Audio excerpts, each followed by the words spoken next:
Welcome to the Comics Course, a podcast offering by Miskatonic University's remote education program offering Literature 209, Graphical Literature and Society and History. I am your Professor Hamby, accompanied by my TA, Rowan. Say hello, Rowan. Hello, Rowan. If you have comments or questions, I'm on Twitter as Prof. Hamby. That is PROFHAMBY. Let's get class started. Class is in session. Welcome back, folks. We are today doing more Sandman.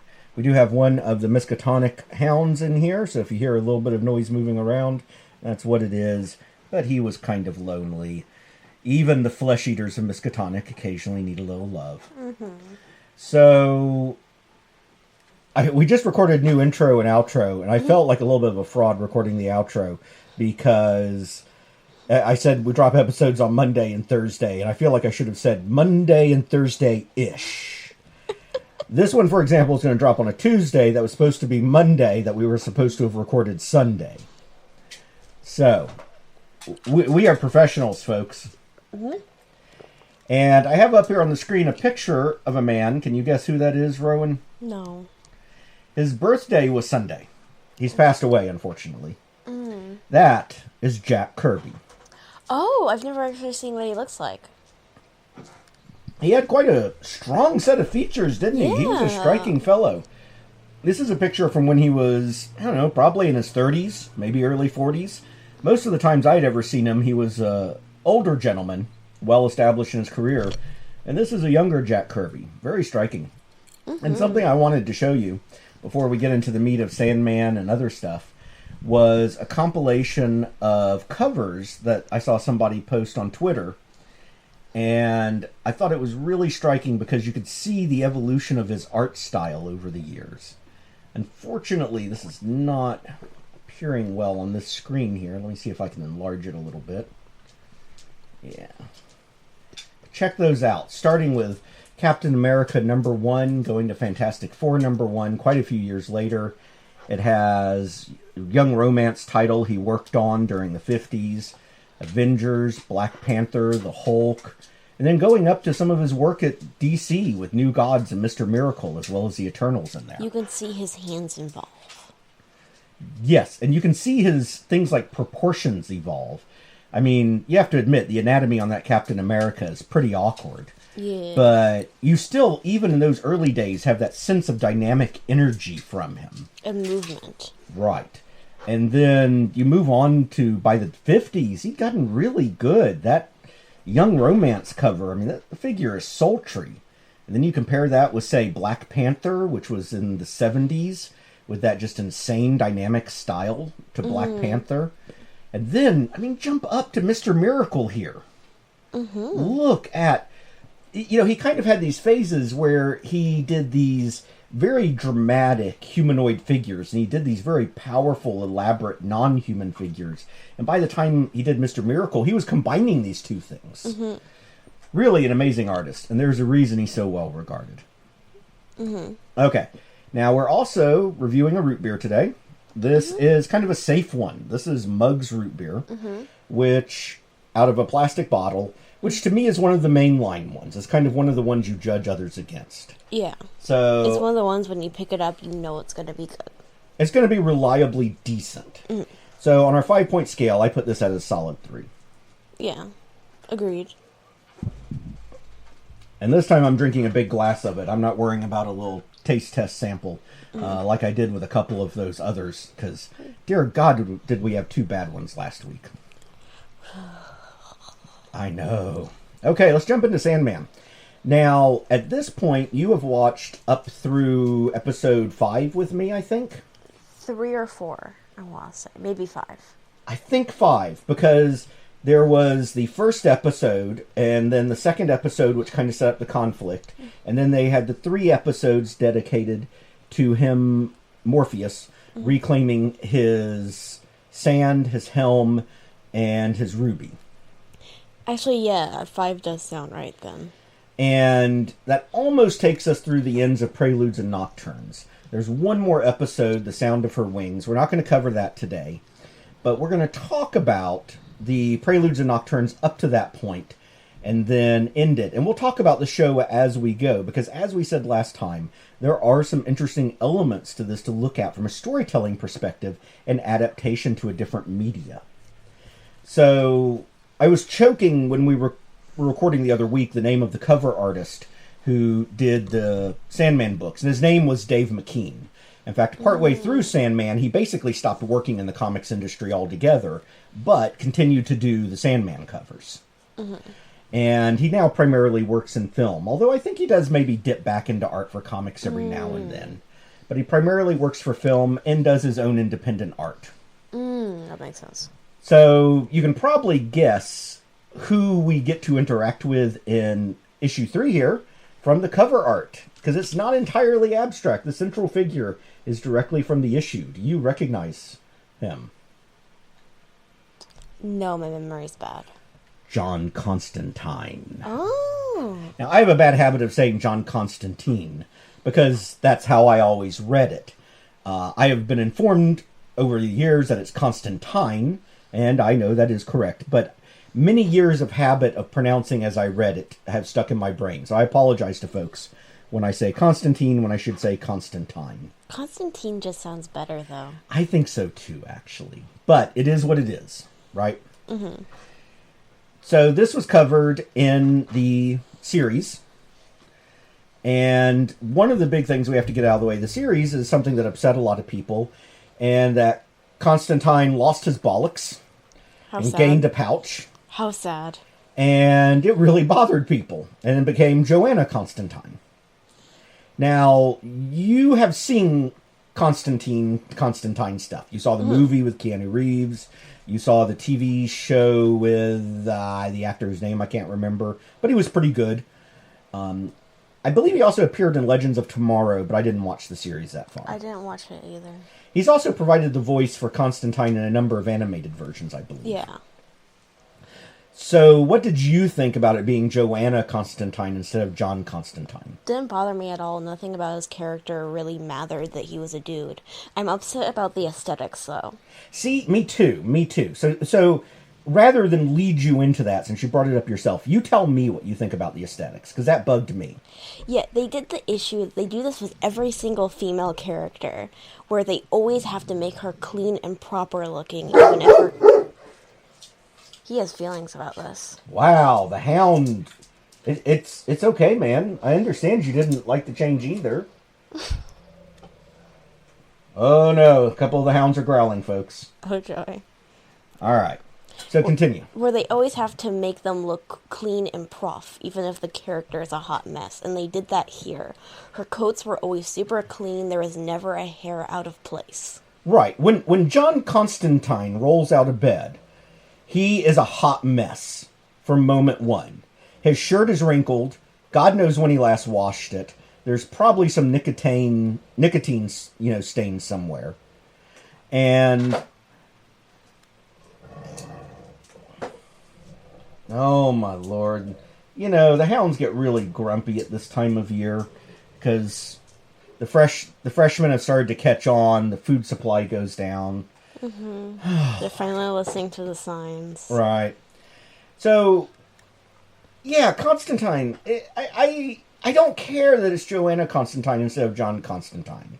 And I liked that they wrote in this reference to the ancestors, which is a reference to the French Revolution storyline issue, revolving around Orpheus later in the Sandman comics, when he employed Joanna Constantine to help recover the head of his son, Orpheus, from the French government. But, yeah, she looked... Her jacket, her coat, was perfect. It was perfectly clean. It was perfectly laundered. It was pressed. Her hair was immaculate. I understand that they probably didn't want her smoking because that's not seen as positive these days. But why can't a woman be a hot mess? Because it's not appealing, I guess. It's not feminine enough. Mm-hmm. And that's what bugged me. I didn't give a crap that they made it a woman, but I feel like you kind of violate part of the character when you change their aesthetics that much. And a woman does not have to be feminine to be a woman. Right. Now, some of the dialogue was spot on. When she turns around, because Morpheus says, "You don't know what you've done." And she goes, "Yeah, I do. I tripled my fee." I mean, that was spot on. I liked that. The writing matched who the person was, the aesthetics didn't. Maybe. I mean, I think John Constantine would be a little more vulgar than she was. But, I mean, it was within bounds. And I would have preferred a thicker accent on her. I imagine John Constantine with a strong, strong accent. I mean, not impenetrable Cockney, you know. Probably not really Cockney at all, because he comes from up north. But I expect a strong northern accent. You know. We're talking like Yorkshire kind of thick accent here. But anyway. Plus, I do question, is it okay to change it to a female character? Now, this may surprise some people listening that I even question this, because I was so dismissive of the issue of changing gender of, say, Lucian to Lucienne. But John Constantine is not unique to the Sandman stories. Yes, Lucian showed up in stories other than Sandman written by Neil Gaiman, but pretty much always within the Sandman universe. Anything outside that has been tiny little guest appearances. John Constantine, however, was introduced in Swamp Thing, has had many series, including a very long-running series of Hellblazer, and primarily exists outside the continuity of Sandman. So, is it okay within the story to flip a character that is largely known from outside this story continuity? Yeah. You think so? Yeah, especially because DC has kind of shown they don't connect their stuff together. That is true, they don't. The only stuff that's connected is the Arrowverse and the Flashverse of the TV shows. All of which they call the Flashverse. And Arrowverse. And some of their animated stuff, and that's it. Yeah. Still, I have mixed feelings about it. But it doesn't bother me. I just question if it was the right decision. So, as the issue opens, a lot of it mirrors the TV show if you've seen it. Although, I will state that when you see John Constantine's bedroom, when you see Joanna Constantine's, things are out of place and messy, but not dirty. John Constantine's is dirty. She was just disorganized. Right. And we have a couple of hints of what's to come. He goes to a diner, and they're playing that old song from the 50s or 60s, Mr. Sandman, you know. And Constantine's like, is somebody trying to tell me something? And then we see Mad Hetty outside. And this is almost word for word Mad Hetty from the TV show, where she says, "The Owner-a-Monster is coming, you know." "The Sandman, Mad Hetty. You've got to be pulling my leg." Did John Constantine just become Scottish? I think he just did that. Well, if I did it long enough, he'd become Russian. All my accents become Russian eventually. Unfortunately, this is true. I mean, I could just sit here and read the whole issue in a Russian accent just for fun. But we won't. And there are some things I'm going to point out here that definitely were not in the TV show, which amuses me. But anyway, Constantine comes back to his apartment.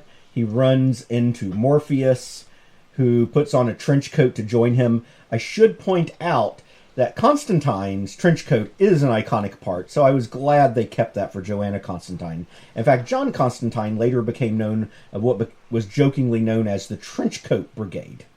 Of these sort of mystic characters who all wore trench coats. Because of trench coats. Right. And it turns out that Constantine had bought a bag of sand at like a yard sale or estate sale. For Joanna Constantine, it was in England. For John Constantine, it was in San Francisco. And he's going through some of his old possessions, trying to find stuff about it. And we find these bound notebooks of notes from things he's gone through. And some of them are downright amusing. Now, Liverpool may be a reference to what happened with Astrid and the demon. But he has the plant elemental, which is a reference to Swamp Thing. And indeed, in here, he makes a reference to big guys with no sense of humor and you'd get along, and he's referencing Swamp Thing. And he also has one for Crisis, which this was being published just a few years after Crisis on Infinite Earths.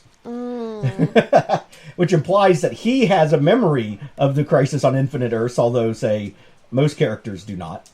Oh, well, of course, out of everyone, he does. Right. And there were a few characters that did, although most did not.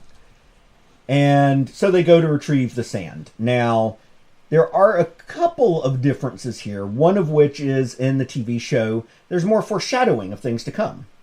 Because in the comics, it's a serial creation. Neil Gaiman did not know how long it was going to run. He did not know what stories he might be adding 4 or 5 years in the future. While with the TV series, they know all of that from the beginning. So in the TV series, when John Constantine makes a reference to, you know how it is with X's, and that makes Morpheus pause, we know his X is going to be introduced. At least AX. Whereas that's not the case here. They also made the show a bit less gruesome. Here, they're moving through hallways coated with human flesh that's still alive. And what do you think of the art here? That's gruesome but amazing. It really does look like flesh. And you can see eyes poking out and stuff like that. And this is all from the sand, which was not meant to be handled by mortals. And the resolution is very similar to what it was in the TV show. And it serves an important point of, again, for the reader, the involvement of John Constantine was very specific and intentional. It said, this sort of thematic universe you read in Swamp Thing and Hellblazer, this is continuing in Sandman. And thunder's coming, the storm has begun. Right when I mentioned Hellblazer and Swamp Thing. It's very apropos. I was looking at your hands to see if you triggered a soundboard. Nope, that's all natural outside. Damn. I know. So, this is before the Vertigo imprint existed. But they're declaring to readers, you may see Swamp Thing here. You may see other characters show up here. And then we move on to A Hope in Hell. Now, here he lands, and the graphic imagery is very different than what they did in the TV show. Ooh, very different. As is the demon that meets him. Although he has the same name, Squatterbloat. Although here, he's like this literally squat form with this hard-to-define mouth. And you see much of the art style that later Sam Keith developed in the Max more heavily. And Morpheus gets tired of Squatterbloat's mouth and throws him to the side. And then, for innocents abroad need guides of note, and who notes more than me than Etrigan? The rhyming demon Etrigan appears. Now, and Sandman says, Etrigan, yes, Merlin's demon, the half-man. I remember you. So you're a rhymer now. You've risen in Hell's hierarchy, I see. And that is a thing from the comics, that the rhyming demons are a higher level and more powerful than others.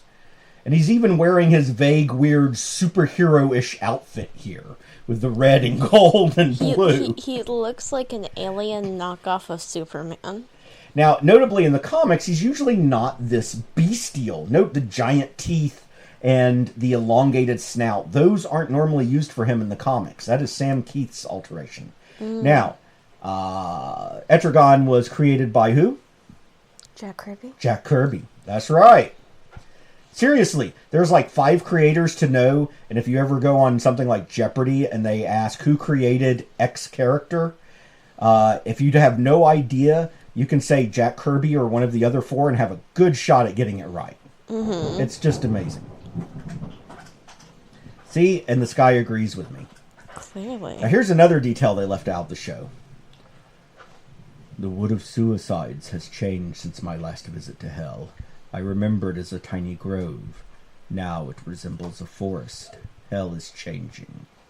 Mm. I mean, creepy thought, right? Yeah. Now, like in the show, they take this convoluted route, and he runs into Nada. Although here, she does not make that comment about hope, which, of course, is a foreshadowing for how the conflict with the demon is resolved. Mm-hmm. Indeed, she's just left weeping and sad. So again, a bit more of a downer. And then we approach the Citadel of Hell. Damn. They made it more dramatic in the TV show for once. Although that's pretty dramatic. Mm-hmm. And he meets Lucifer. And I think they did an amazing job of the Lucifer in the TV show looking like the Lucifer of the comics. Yeah, they did a really good job. The only difference here is that she is a little bit more ginger than blonde. She, he, it.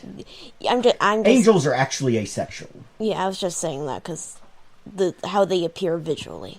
And the actress was female in the show. So he's introduced in the events that have happened in DC Comics since. Hell is now a triumvirate run by 3 major demons. Mm. But like in the comic, Sandman Morpheus does not know what demon has his helm, so the entire horde of Hell is summoned.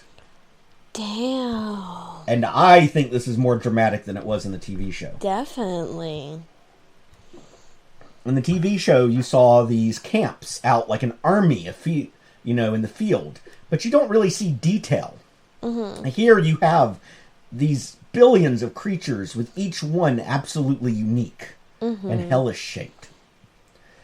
Morpheus identifies him, which unlike in the TV show, he's wearing garters and stockings. Kind of punk style. I can see why they didn't go with it for the TV show. Probably would have weirded some people out. Also, it's just not dramatic. Now, in this version, he does fight the demon directly. Lucifer does not stand in as his champion. Oh, that's... Wow. And there's this sort of nightclub scene, and it's all abstracted. The attacks are not mirrored on their body as they are in the TV show. And there's more steps to it. It does, in fact, start with the wolf, but then instead of the snake, it goes to a fly, and a fly to the spider, and then the snake, and then a bison on the snake. So there's more steps to it. But the storyline goes along the same way, ending with hope.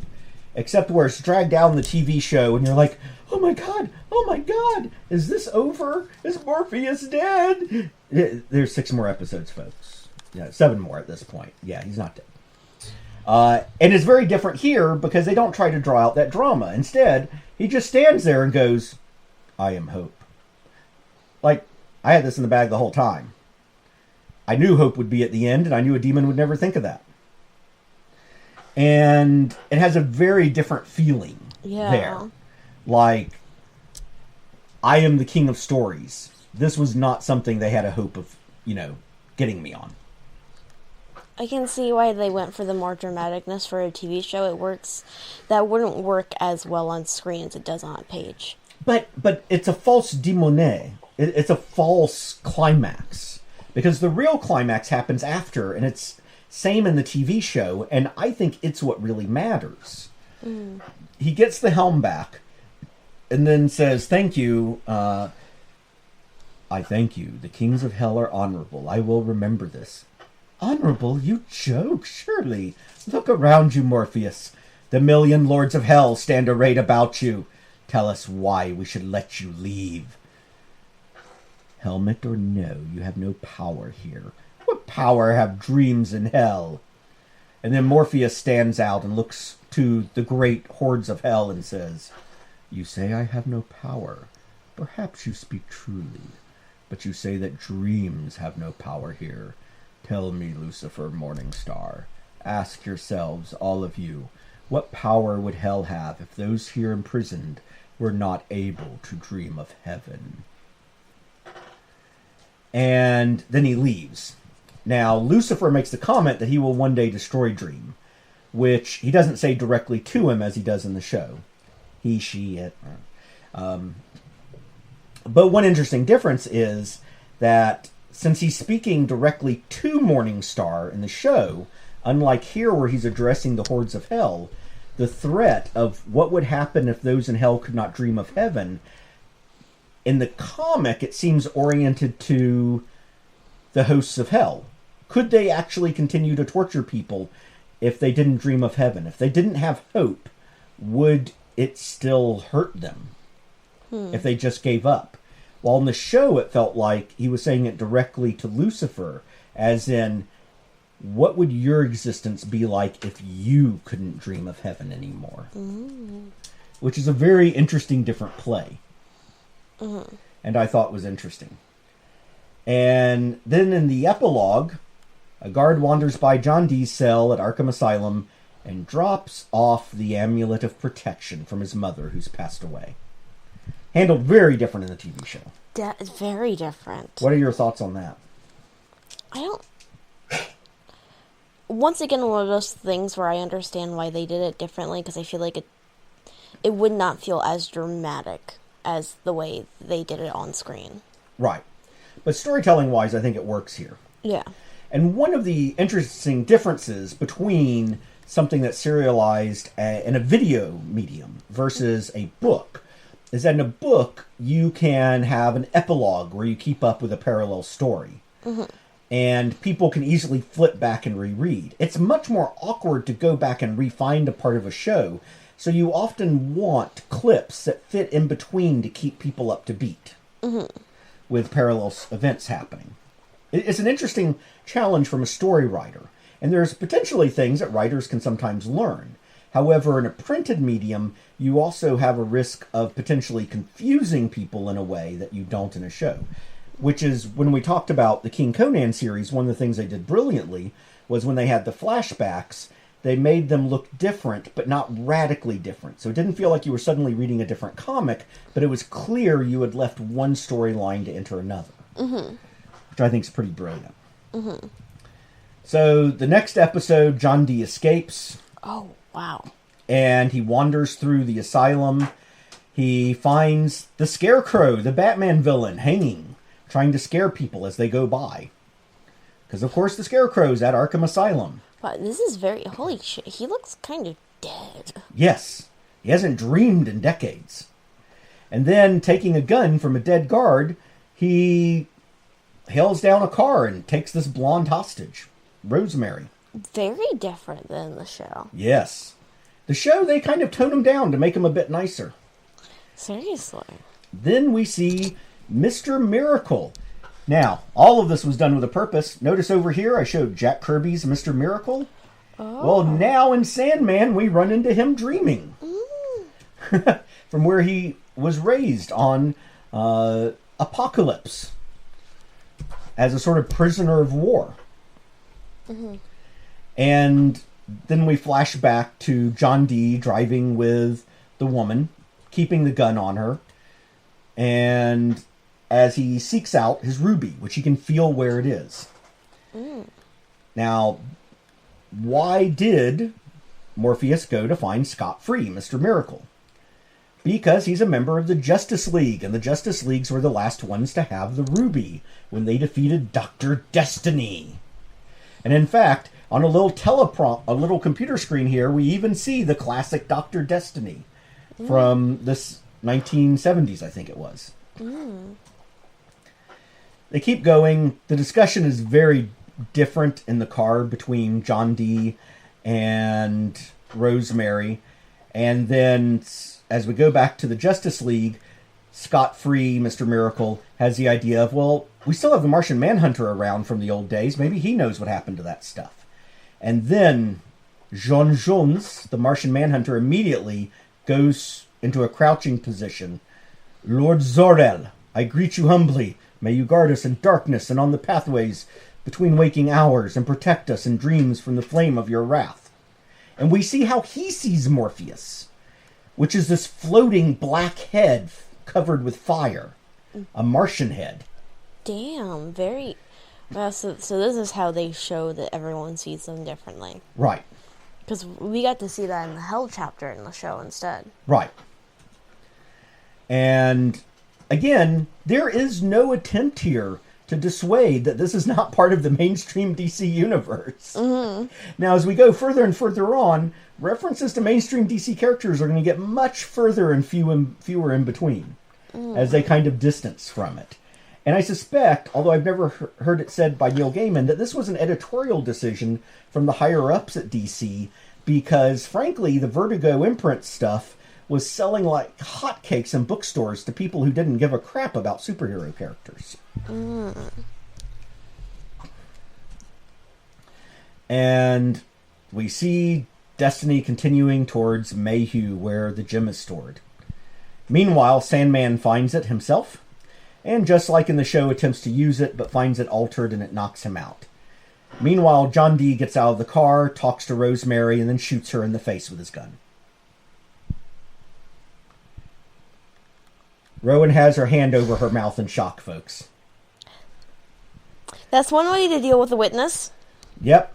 Yeah, there's no giving of the amulet of protection to her here. They definitely wanted you to like him more than they did in the comics. Jeez. Yeah, because there's nothing to like about this guy. Now, in the show, this is all condensed down into one episode, but by this point, you may notice the artist changed. By now, Sam Keith is gone. He bailed on it. Oh, that's sad. Yes, the art is now credited to Mike Dringenberg, who was involved before, and Malcolm Jones III. And Malcolm Jones III becomes not the artist who does all of the Sandman interiors from here on out, but he does a lot of them and becomes heavily associated with it.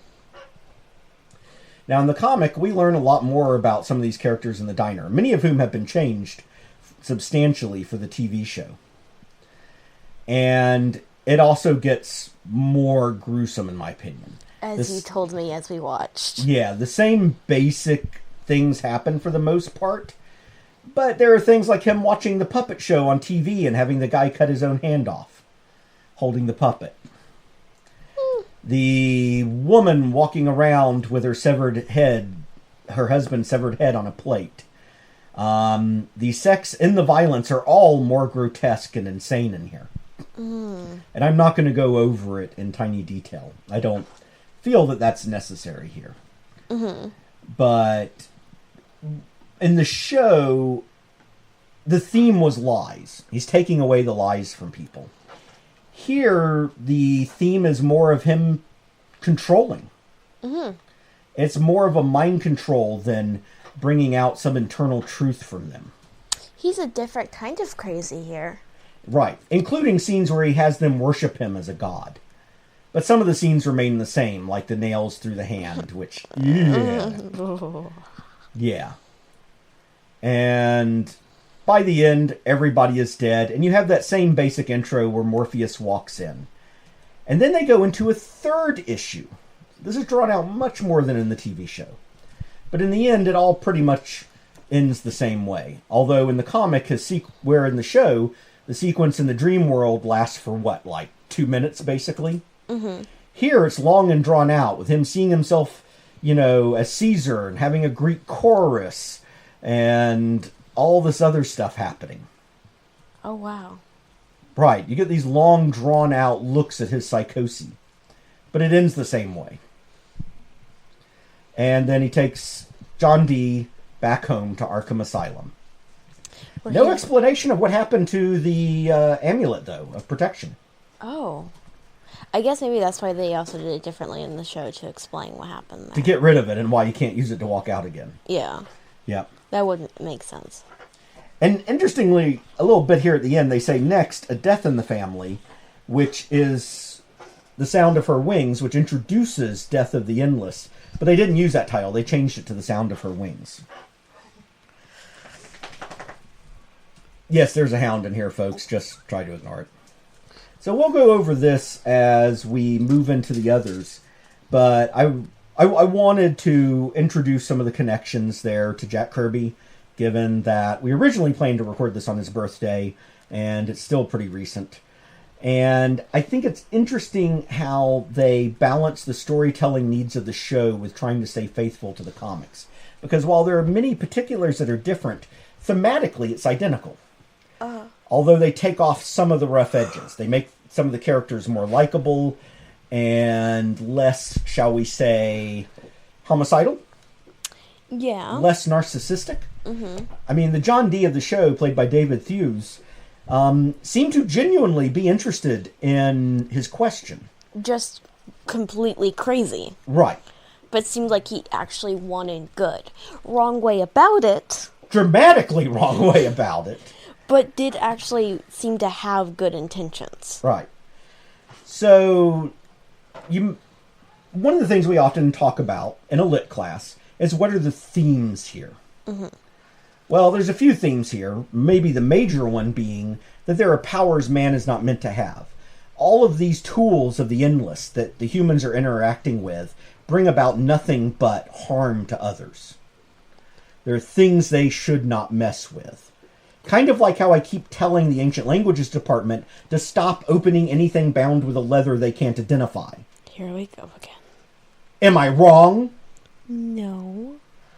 I mean, there's a reason they haven't had a student graduate in 47 years from their department. I'm surprised no one's been fired yet. I think they have something on the board of trustees. I don't know what, but something. I swear. That would explain it.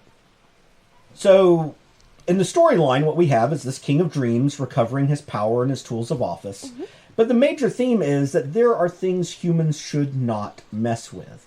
And that the world is a better place when they don't. Now, this will all come to sort of a head in The Sound of Her Wings. And I find it fascinating because this perfectly wraps up the first storyline. If this is all that had ever been published of Sandman, it still would have been good. And it left Neil Gaiman in a fascinating place writing-wise because he could go anywhere from here. And his choices are very open-ended, now with a character that people are interested in, and some supporting casts that people like. And so where do you go from there in a serial that in theory could be canceled any time? Sandman went on to run far longer than most comics ever do. Frankly, most comics that hit 20 issues have been pretty lucky. So we'll talk about that more as we go on and talk about the challenge of this long-running serial and how it's very clear he did not do this like, say, a radio serial. You know, radio serials create a cliffhanger to run episode to episode. And they may have arcs to them, but it's episode to episode. Whereas here, what we're going to get into are things that don't make sense without the whole arc. So yes, they're being published month to month, but they're really conceived of as graphic novels and being broken up into issues to serialize, which allow this sort of new model of comics where, yes, the comics could break even or make money or at least recoup costs being sold to the direct market, but they really made their money out in the bookstores, being sold to people that aren't 40-year-old white males. That's helpful. And it turned out that there was a both huge female and huge younger population interested in stories that just happened to be graphic stories. And didn't want to read what people called comic books, but wanted to read graphic novels. And here we go. For many people, this, which we've almost finished, Preludes and Nocturnes, is essentially the first graphic novel that a lot of comic book readers have read. And has often been pointed out as something that has helped other people who aren't comics readers look at graphic lit and say, there is actual literature to be had here. It is not just Batman beating up the thread of the week. Or month, or what. Well, there's enough Batman titles, it's thread of midweek. There have been times at which as many as like 11 or 12 Batman titles have been published simultaneously. Who wants to read that much Batman? Batman fanatics. All right. Well, I think with that, until next time, we're going to dismiss. But I will say, Thursday, we are dropping an episode talking about the difference between parallel universes and alternate universes. And with that, class is dismissed. Class is over, but before you leave your seats, we have one more teaching moment. New podcasts drop on Mondays and Thursdays. We are on Apple Podcasts, Google Play, Spotify, Stitcher, and tons of other platforms, as well as YouTube. Our hosting is at comicscourse.captivate.fm, which also has our RSS feed. If you want to find our website, TikTok, any of that other stuff, constantly updated list is at Linktree, linktr.ee/Prof Hamby.